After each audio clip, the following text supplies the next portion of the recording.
Charan! Eto na yung watermelon ice cream natin! Wow! Ang ganda! Mukhang masarap! Diba? Sabi ko sa inyo, makakagawa tayo ng DIY ice cream! Ate Princess, bigyan mo na ako ng isang watermelon ice cream! Eto sa'yo, Emily! Wow! Lasang ice cream talaga! Ang sarap!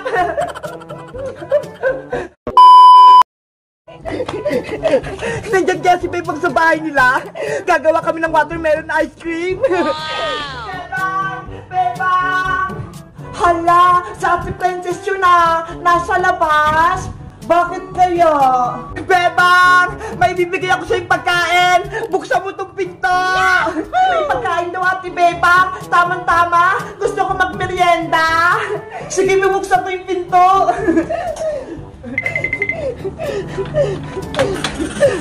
Hello, Princess! Hello, Bebang! Magandang araw! Ano yung dala mong pagkain, Princess?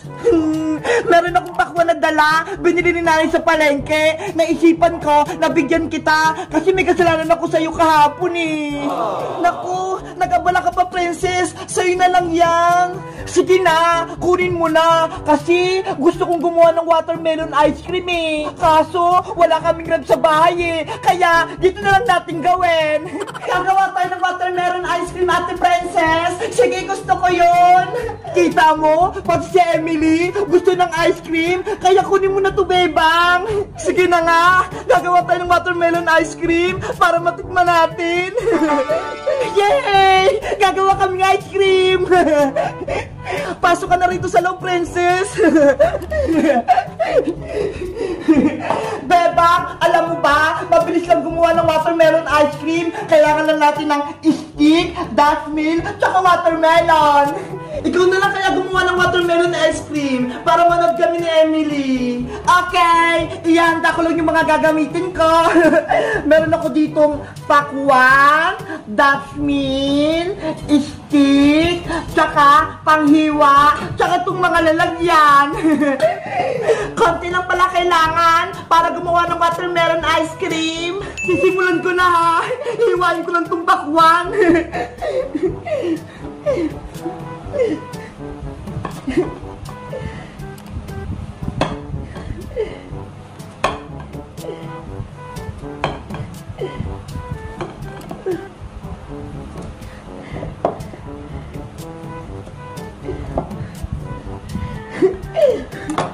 Hala! Kailangan pala itong hiwa-hiwalayin!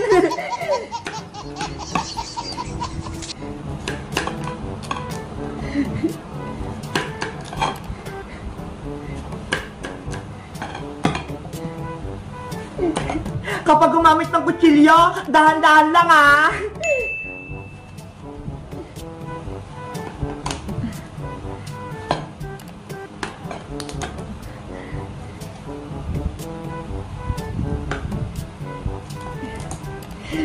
Ayan na! Nahiwa-hiwa ko ng watermelon. Tapos, lalagyan ko naman siya ng stick para may mahawakan.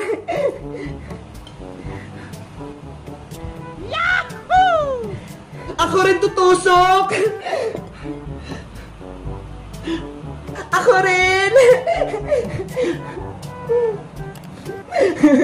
Ang cute-cute ang ice cream natin! Ang sarap kagatin! Akin yung watermelon ice cream nyo! Eto na, Princess!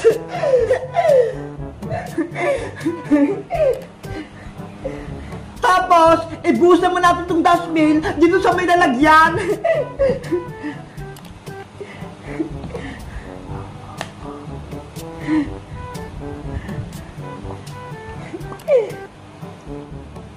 Wow!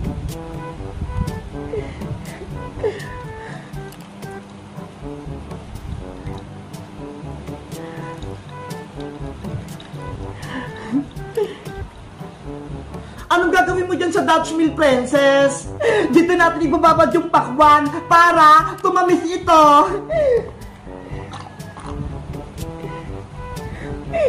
Ayan na! Naubos na yung laman ng Dutch Mill. Ibababad mo natin yung pakwan.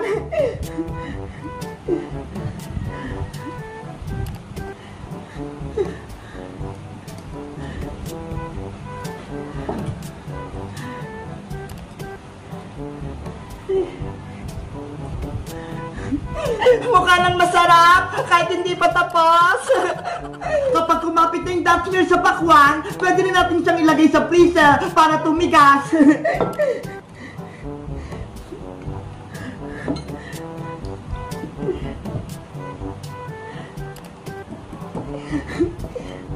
Ilagay mo na sa freezer, princess, para may ice cream na tayo. Okay, ilalagay ko na. Sana mabilis lang tong tumigas para may ice cream kami.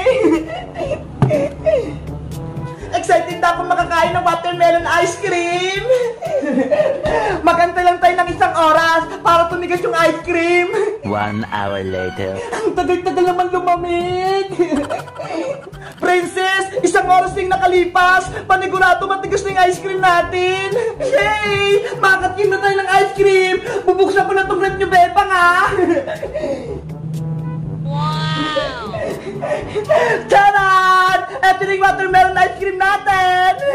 Wow! Ang ganda! Mukhang masarap! Diba? Sabi ko sa inyo, makakagawa tayo ng DIY ice cream! Ate Princess, bigyan mo na ako ng 1 watermelon ice cream! Eto sa'yo, Emily! Wow! Lasing ice cream talaga! Ang sarap! Princess! Ako rin pengi! Eto naman sa'yo, Bebang!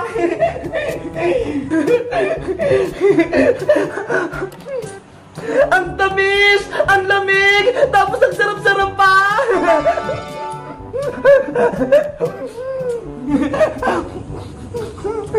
Ang sarap ng ice cream! Ang galing mong gumawa ng ice cream, Princess! Gustong-gusto ko to! Sa susunod, gagawin tayo nito! Ibang flavor naman! Gusto ko pa nito! Ang tamis-tamis ng Dutch Mill! Diba? Princess Emily, may ginawa rin kayong ice cream? Halika, Iska! Tikman mo itong ginawa ni Princess na ice cream! Iska! Tikman mo itong gawa naming ice cream!